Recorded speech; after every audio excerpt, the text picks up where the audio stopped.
We begin our day today on the session of Mind of Faith. We go back to those places where the bushmen were making their arrows. They've already been to the marshes, found the reeds, laid them out to dry, and now their search is leading them to another field, the dry river bed. On hands and knees, the bushman is searching for a stone worn smooth by traveling water. Choosing the choice, he returns. This time, the archer takes these smooth stones and grinds them against the hard rock to shape the point. It must be balanced. It must be right. Long hours of shaping, grinding, and observing produces the shape of an arrowhead. Now it's time to lay these aside and to approach the yard of the fowl or the chicken or beneath a tree where an eagle's nest was, and search for feathers with which to balance the light of the shaft. This search is unlike any he has been on before. He must choose between debris and waste, the fallen feathers that have had a healthy life. Those that have been crushed will not achieve this purchase. He must find those which will lend themselves to his goal. A fresh arrow of life to himself, but death to another. It will be the balancer of his life. It will align the needs in his life.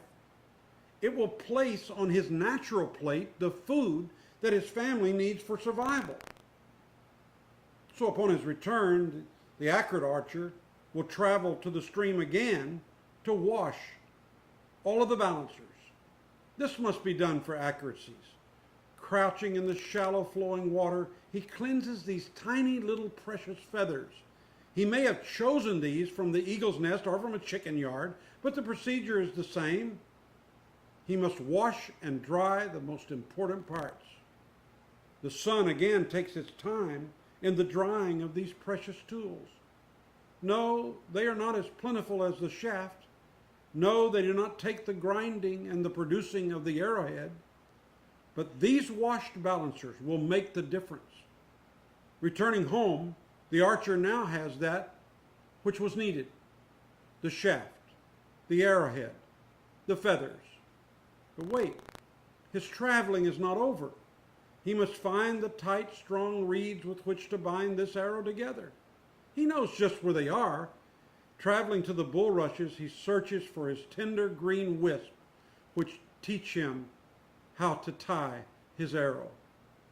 This project is not one of quickness.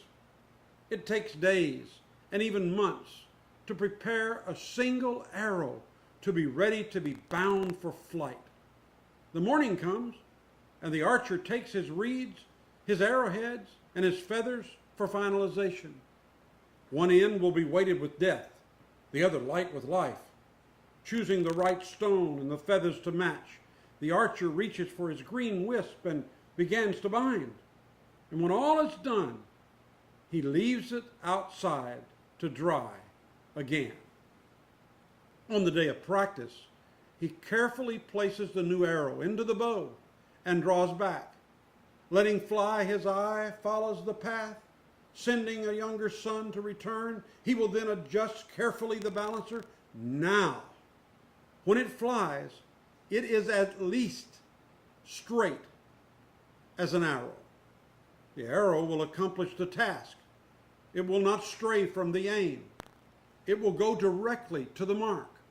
Oh, the path of the arrow. It will fly true and straight, for in it lies life or death. And today I pause at this time to ask you, do you not think that your words are as important? We'll discuss this in future days, but I want you to know that I'm praying for you.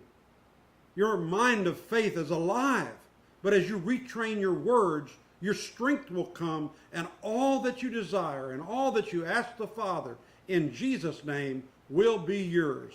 God bless you.